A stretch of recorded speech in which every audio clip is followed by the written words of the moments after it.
안녕하세요. 이효석입니다. 오늘은 2022년 2월 5일입니다. 토요일 아침인데 어제 시장의 변화가 심상치 않아서 영상을 만들게 됐습니다. 평소보다 어제 시장을 봤을 때 굉장히 좀 혼란스러워서 제목을 이제 혼돈의 시대다라고 얘기를 했는데 아침에 정말 고민을 많이 한 다음에 그래도 꼭 우리가 붙잡아야 될 것이 무엇인지 그거를 하나를 말씀을 드리는 걸로 오늘 영상을 만들겠고요. 금리도 상승했고 주가도 상승했고 비트코인도 상승했고 유가도 상승했고 이게 도대체 뭔가 싶은 하루였습니다. 뒤에 말씀을 드려볼게요. 어제 장중에 다우는 0.6% 하락 마감했습니다. 마지막에 좀 조정을 받았어요. 그런데 나스닥은 1.5% 상승했고 또 0.5% 상승하고 마무리가 됐습니다. 당연히 가장 돋보였던 것은 어제 아침에 정희석 이사님도 말씀해 주셨지만 아마존이었고요. 아마존이 15%나 상승하면서 전체적으로 시장 분위기를 이끌었는데 아마존만 올랐다라고 보기는 애매한 게 테슬라도 4% 정도 상승했고요. 그리고 금리가 오르면서 JP 모건 그리고 뱅크 오브 아메리카 등 은행주도 상승했습니다. 게다가 유가도 오르니까 에너지 관련주들도 상승했습니다. 나머지 주식들은 그렇게 힘을 썼다라고 보기는 어렵지만 아마존만 오른 건 아니고 전반적으로 좀 많이 올랐다라고 보시면 될 것 같네요. 환율을 보시면은 달러 기준으로는 어제 0.05% 상승했으니까 큰 움직임이 없었다라고 볼 수 있는데요. 사실 어제 고용 지표도 굉장히 잘 나왔고 그러다 보니까 분명히 달러 강세 요인이지만 이게 강세를 못 간 이유는 제 생각에는 유로화도 만만치 않았기 때문인 것 같습니다. 그러니까 ECB가 호키시하게 전환할 거다. ECB도 이제는 긴축을 할 거다라는 얘기가 나오면서 유로화가 강세가 될 수 있는 요인들이 충분하기 때문에 고용지표가 잘 나온 부분들이 달러에 반영이 되지 못했다라고 보는 게 맞는 것 같습니다. 그런데 이제 반면에 호주 달러는 믿을 게 없으니까 0.8%나 급락하는 모습을 보였습니다. 유가도 2% 올랐습니다. 유가도 최근에 계속 강세를 보였고 90불 이미 돌파했고요. 100불 가까이 갈 수 있다라는 얘기가 나올 수 있는 그런 상황이라고 보시면 되겠네요. 금리도 급등했습니다. 금리가 10년물 금리 9.6bp, 2년물 금리는 무려 12.4bp나 상승했습니다. 야, 진짜 근데 진짜 많이 오르네요. 장단기 금리 차는 60bp까지 축소된 상황입니다. 비트코인 10%, 블록체인 인프라스트럭처의 이더리움 1.4%, 솔라나 10.7%, 바이낸스도 올랐고요. 그리고 전반적으로 그냥 다 올랐어요. 이번에 미국 실적 시즌은 정말 뭐 한편의 드라마를 보는 듯한 느낌이 들었다라는 걸 말씀을 좀 드리려고 합니다. 우선은 제일 먼저 이제 스타트를 끄는 게 JP 모건 그러니까 미국 은행주들이었고 사실 올해 초만 해도 금리가 이제 올라간다 올해는 은행주가 좋다 그래가지고 은행주들이 실적 그러니까 주가가 좀 좋은 흐름을 보이다가 실적 발표하고 나서 급락했죠. 그리고 이제 계속 이제 안 좋은 흐름을 보이다가 최근에 좀 반등하고 있는데 이게 실적이 안 좋게 나왔던 가장 큰 요인 중에 하나가 임금 상승 때문이다. 임금이 너무 올라서 지금 어떻게 할 수가 없다. 뭐 이런 얘기들이 나왔었죠.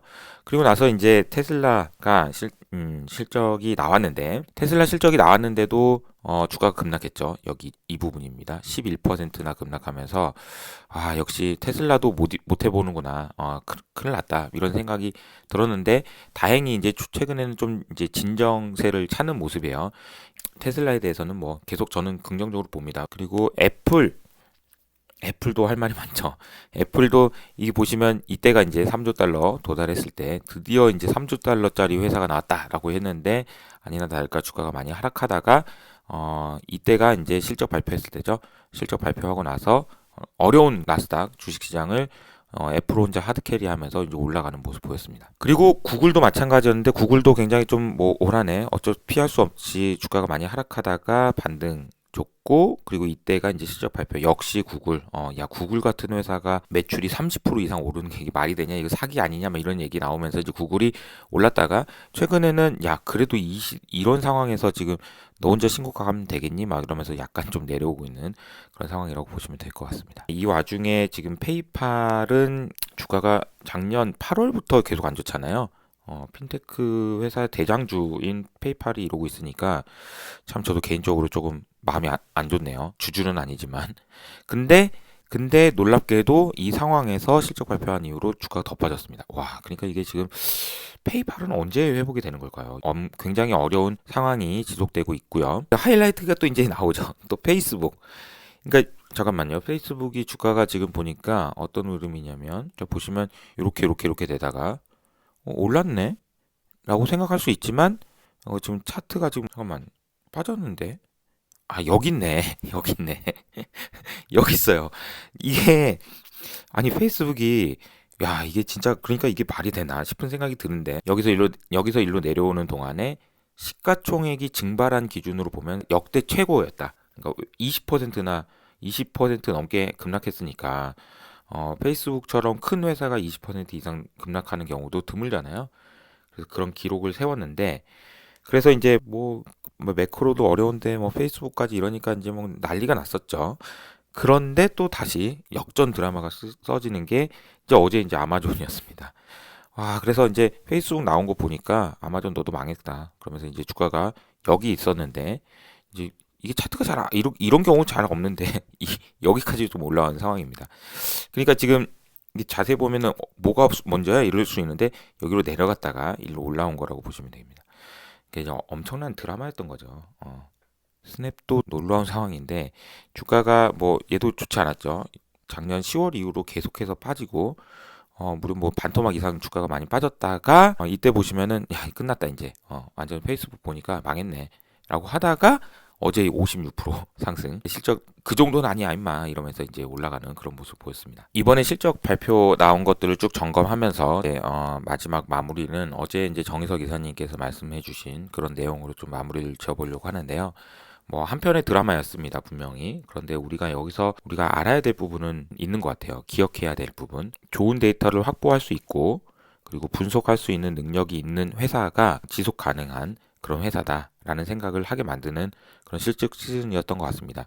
결국은 페이스북이 주가가 빠진 것도 그렇고 그리고 구글이나 애플, 테슬라 같은 회사들이 계속 주가가 견고할 수 있는 이유는 데이터를 얼마나 잘 확보할 수 있느냐 스스로의 힘으로. 그러니까 페이스북이 힘들어진 것도 애플 아니면 데이터 확보 못하네.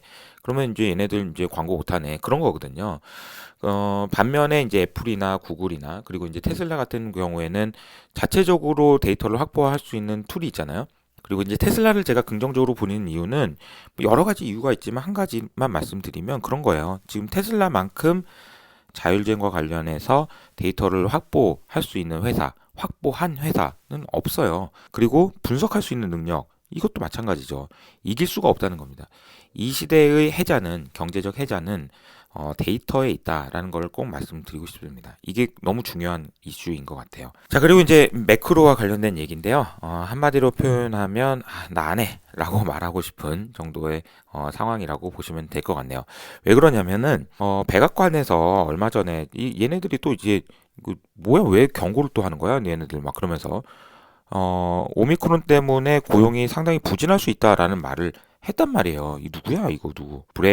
브레이언 디즈님인가 뭔가 아무튼 아니 근데 아니 근데 이게 뭡니까? 백악관에서 이런 경고를 하다 보니까 이코노미스트 중에서는 40만 명 정도 줄어들 것 같다라고 한 명이 또 얘기를 한 거죠. 그리고 ADP에서 30만 명 줄어들었다고 얘기도 했고요. 그러니까 이게 이렇게 될 거라고 생각을 했는데 어젯밤에 보면 46만 7천 명이 늘었습니다. 이게 뭐야 이게 지금 그런 생각이 드는 거죠. 46만 7천 명. 게다가 지금 임금도 0.7% 상승하면서 연간으로 5.7% 이게 역대급으로 많이 올라가고 있는 상황인 것 같습니다. 게다가 또 하나 또 중요한 건 이거예요. 이게 11월 달과 12월 달에 고용이 70만 명. 그러니까 얘네들 지금 뭐 일 똑바로 안 할래? 이런 생각이 드는 거죠. 11월 달하고 12월 달에 우리가 조사한 것보다 다시 조사해 보니까 70만 명이 늘었어요. 실업률은 여기 조금 올랐는데 요 정도 올랐습니다. 요 정도. 그러니까 이제 뭐 미미하죠. 미미하게 올랐고 3.9%에서 4%까지 올라간 상황이라고 보시면 됩니다. 가장 많이 늘어난 직군은 레저와 하스피털리티 이쪽이고요. 거의 대부분의 부문에서 고용이 늘어났습니다. 뭐 흠잡을 데가 없는 고용이었던 거죠. 그러면 오미크론 얘기는 왜 한 거야 도대체 이런 생각이 들고 이러다 보니까 야 금리 그러면 다시 3월 달에도 50pp 올릴 수도 있겠다라는 생각 할 수밖에 없잖아요. 그래서 실제로 어제 보니까 금리 50pp 올릴 수 있는 확률이 14%에서 32%까지 올라갔습니다. 두 번 올리겠다 야 이러다가 이런 생각이 드는 거죠. 3월에. 그러니까 이제 이렇게 되면은 굉장히 호키시하고 매파적일 거라고 생각해서 그러면은 보통의 경우에는 금리도 올라가고 그럼 주가가 이제 또 빠지겠네. 비트코인도 빠지고 그랬는데 그게 아니고 어제는 금리가 엄청 많이 올랐는데도 주가가 오르고 비트코인도 많이 올랐단 말이에요. 이게 뭔가 이게 뭔가 도대체 이런 생각을 하게 되는 거죠. 말씀드린 걸 정리해 보면 실적 시즌 굉장히 혼란스러운 상황에서 우리가 좀 붙잡아야 될 거 한 가지 그건 아까 제가 말씀드렸던 데이터가 너무 중요한 시대다. 데이터를 확보할 수 있고 관리할 수 있고 분석할 수 있는 그래서 돈을 벌 수 있는 회사가 장기적으로 이길 수밖에 없다. 그게 이제 한 가지고요. 두 번째는 현금은 여전히 쓰레기인가? 요 생각. 제가 이제 현금은 이제 쓰레기다. 뭐 많이 말씀드리고 여전히 현금 쓰레기. 그런 얘기 많이 들었는데 요즘에 또 현금을 또 가지고 있어야 된다라는 말씀도 많이 드리잖아요. 그럼 너 이거 뭐 말이 안 맞는 거 아니야? 이렇게 생각하실 수 있어서 저의 생각을 좀 정리를 좀 해서 말씀을 드려보도록 하겠습니다. 린 알덴이라는 분이 있어요. 굉장히 유명한 인플루언서인데요. 글로벌리. 어글리한 차트다라고 해가지고 차트를 하나 올린 게 있습니다. 여기 보니까 이렇게 돼 있는 게 있네요. 뭔지 모르겠는데 자세히 보니까 97% 최근 5년 동안 97.4% 하락한 게 있습니다. 야, 이게 뭔데 이거? 쓰레기 아니야 이거? 쓰레기? 완전 이거 쓰레기네. 라고 생각할 수 있는데 이게 뭔지 아세요? 달러입니다. 달러. 뭔 소리야? 이 달러라는 게 무슨 말이냐면 이거를 유나이티드 스테이트 달러인데요. 요거를 비트코인으로 따지면 그런 거다는 거예요. 우리가 이제 비트코인이 가격이 많이 올랐다라고 보는 거를 거꾸로 한 거예요. 달러가 몇 비트코인이냐라고 얘기했을 때 5년 전에는 0.001 비트코인이었는데 1달러당 지금은 0.000025 비트코인이라는 거죠. 지난 5년 동안 달러는 비트코인에 비해서 97.4%나 하락했습니다. 이 쓰레기인 거죠, 쓰레기. 왜 이렇게 하락했냐? 뭐 비트코인에 대한 신뢰도가 높아졌기 때문이기도 하지만 전반적으로 보면 달러가 너무 많아졌기 때문이라고 보면 되죠. 야, 근데 달러는 엄청 강하다며라고 그 뭐야 이거 뭐 말이 안 맞잖아라고 생각하실 수도 있는데 그 이유는 뭐냐? 달러에 비해서 유로화 그리고 엔화 뭐 얘네들도 원화도 마찬가지고요. 얘네들도 많이 풀려서 얘네들도 가치가 비슷하게 혹은 더 많이 빠졌기 때문에 달러가 강하게 보이는 거죠. 비트코인에 비하면 쓰레기였다는 겁니다. 앞으로 어떻게 될지 모르겠습니다만 이 그림을 좀 말씀을 드리려고요. 이 그림은 뭐냐면은 은화인데요. 자세히 보시면 좀 특이한 게 은화 그러면 우리가 보통 이렇게 동그란 걸 생각하잖아요. 여기에 지금 이렇게 좀 갉아먹은 것 같은 그런 느낌이죠. 이게 뭐냐면은 그때 당시에 은화를 옆에를 이렇게 갉아먹은 겁니다. 이렇게 싹 누군지는 모르지. 근데 이제 왜 이걸 갉아먹었냐? 이걸 갉은 다음에 요걸 따로 모아가지고 은화를 만드는 거예요. 근데 이게 보면은 은화를 이렇게 쪼개가지고 하도 사람들이 이걸 이쪽도 좀 잘라볼까? 이쪽도 좀 잘라볼까? 이런 식으로 했다는 거죠. 이래가지고 이제 유턴이 생각해냈던 게 뭐냐면 야 니네 그만 좀 깎어. 그러니까 이걸 안 깎으면 바본 거야. 그러니까 이제 사람들이 야 이게 동그란 은화를 가지고 있으면 이거는 집에다 놔둬야지 쓰지 말고 이 찌그러지는 은화만 써야지. 그러다 보니까 악화가 양화를 구축한다는 말도 그때 이제 나왔던 말인 거죠. 이 말씀을 드리는 이유는 뭐냐면 이런 식으로 하다 보니까 이제 은화가 어떻게 되냐면요. 이제 타락하게 된 겁니다. 타락.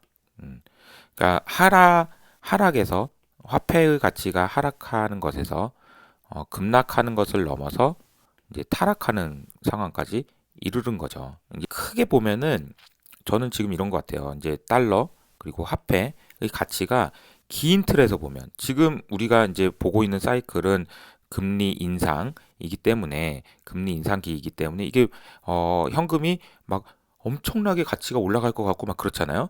근데 진짜 길게 보면요. 달러의 가치는 그냥 계속 하락할 수밖에 없지 않나. 길게 보면이라는 얘기가 여기서 길게 보면이라는 거는 5년에서 10년? 10년 후에 달러의 가치가 비트코인에 비해서 어떻게 될까? 그렇게 생각해 보면 현금은 저는 여전히 계속 쓰레기가 아닐까라는 생각을 하고 있습니다. 그래서 화폐의 가치가 하락하는 것이 이런 것 같아요. 이제 이렇게 하락하고 있었는데 코로나 때 이렇게 된 거죠. 그리고 지금은 요렇게 지금 올라가고 있는 상황인 것 같습니다. 요게 이제 언제까지 올라갈지는 몰라요. 그래서 언제까지 올라갈까 생각을 해보면 올해 상반기에 끝날까? 아니면 좀 더 길게 가면 올해 말에 끝날까? 근데 아니면 좀 더 길게 가면 내년까지? 근데 이게 지속될 수 있을까? 라는 생각을 해보면 저는 이게 그냥 이렇게 가지는 않을 것 같아요. 오히려 요렇게 가다가 에이 안 돼 다시 또 이렇게 되지 않을까라고 생각하는 겁니다. 그래서 현금을 가지고 있어야 된다는 얘기는 이 구간이 언제까지 올라갈지를 모르기 때문에 그래야 된다라는 얘기고, 장기적으로 봤을 때는 어쨌든 간에 화폐 가치의 하락을 로부터 내 자산을 지키기 위한 노력을 지속적으로 해야 된다라는 생각입니다. 저는 이제 올해는 이 구간일 수 있을 것 같아요. 그래서 제가 이제 화폐는 쓰레기다, 뭐 숏캐시다 이런 말씀을 요즘에 안 드리는 이유도 올해는 금리 올린다는데 그래도 좀 믿어주든가 뭐 그렇게 해야 되지 않을까 그런 생각 때문에 숏캐시를 말씀 안 드리는 거지. 3년에서 5년을 기준으로 보면은 여전히 현금은 쓰레기다. 쓰레기가 앞으로도 더 될 거다.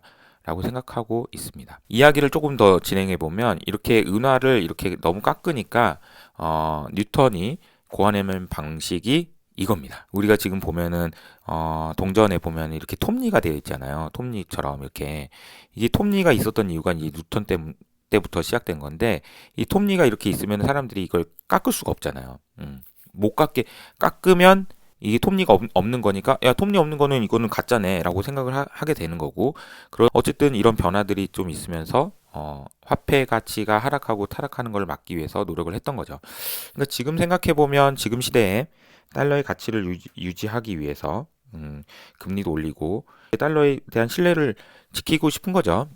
근데 이제 금리도 올리고 여러 가지 이제 일이 있을 거고 올해 내내 아마 이제 그런 일들은 벌어질 것 같습니다. 그럼에도 불구하고 다시 한번 강조해서 말씀드리지만 5년, 3년에서 5년 뭐 그 이유를 생각해 보면 결국에는 달러는 이 기준으로 이 그림만 봐도 여기서 그럼 다시 이렇게 올라갈 거냐? 에이, 그렇게는 안 될 것 같다라는 걸 말씀드리는 거죠. 자, 혼돈의 시대입니다. 혼돈의 시대에 우리가 붙잡아야 될 것은 이라는 주제를 가지고 오늘 아침에 말씀을 드렸고, 다시 한번 정리하면 우리가 이번 실적 시즌이라는 드라마를 통해서 우리가 기억해야 될 것은 데이터가 짱이다. 데이터가 이 시대의 해자다라는 걸 한 가지 말씀드렸고, 두 번째는 현금은 쓰레기인데 여기 이제 제가 표현을 넣자면 장기적으로 봤을 때 쓰레기라는 거고, 올해는 현금을 활용을 해야 되는데 어떻게 활용할 거냐면 현금을 가지고 있다가 어쨌든 장기적으로 쓰레기가 될 현금, 즉 화폐 가치는 계속 하락할 가능성이 높으니까 그거를 누리기 위해서 그 과정에서 우리의 자산을 지키기 위해서 어떻게 언제 사는 것이 중요한지. 그러니까 굳이 뭐 이렇게 어려운 환경에서 매크로 환경에서 내가 굳이 뭐 총알바지가 될 필요는 없는 거잖아요. 현금을 잘 활용하셨으면 좋겠다라는 말씀까지 드렸습니다. 주말 잘 보내시고요. 저는 여기서 인사드리도록 하겠습니다. 감사합니다.